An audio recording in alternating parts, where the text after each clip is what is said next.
நண்பர்களே, நான் உங்கள் கருணா. நண்பர்களே அனைவருக்கும் காலை நேர வணக்கம். நண்பர்களே, வெங்கரன் பார்த்தீங்கன்னா சபரிமலை பயணத்தில்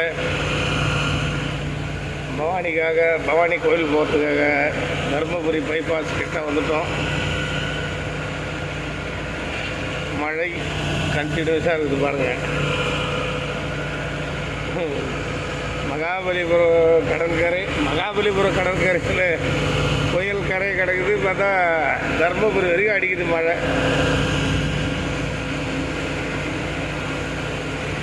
அப்படியே போயிட்டு இருக்கிறோம்.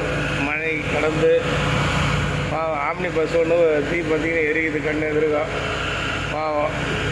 ஆனால் ஜனங்கள்லாம் தப்பிச்சுட்டாங்க. பஸ்ஸு போட்டு பாவம் அப்படியே எரிஞ்சு போச்சு. இந்த மழையில் கூட பாருங்கள், பார்க்கறதுக்கு ரொம்ப மனசு கஷ்டமாக இருந்தது. இப்போ 1 கோடி ரூபாய் இருக்கும் அந்த பஸ்ஸெல்லாம். அநியாயமாக போயிடுச்சு. அப்போ தான் நம்மளை தாண்டி போச்சு அந்த வண்டி.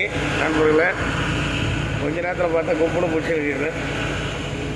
அதுதான் மோட்டாரில் எப்போ எது நடக்கணும் யாராலையும் கணிக்கவே முடியாது நண்பர்களே. அதனால தான் அது மோட்டார்.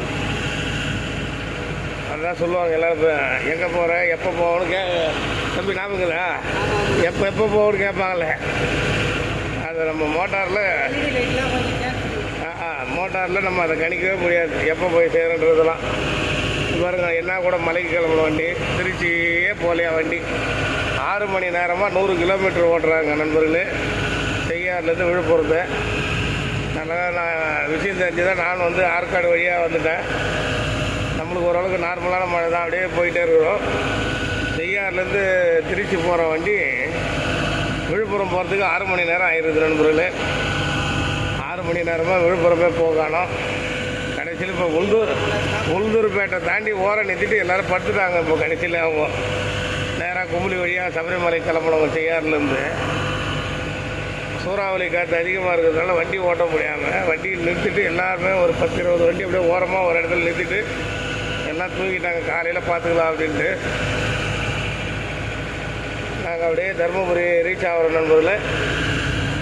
ஒரு வழியாக வந்து காலையில் பவானி அப்படியே போயிட்டே இருப்போம். மழையை கடந்து சென்று கொண்டு இருக்கிறோம். நன்றி, வணக்கம் நண்பர்களே. அடுத்து தொப்பூர் காடு வரப்போகிறது. நன்றி, வணக்கம் நண்பர்களே.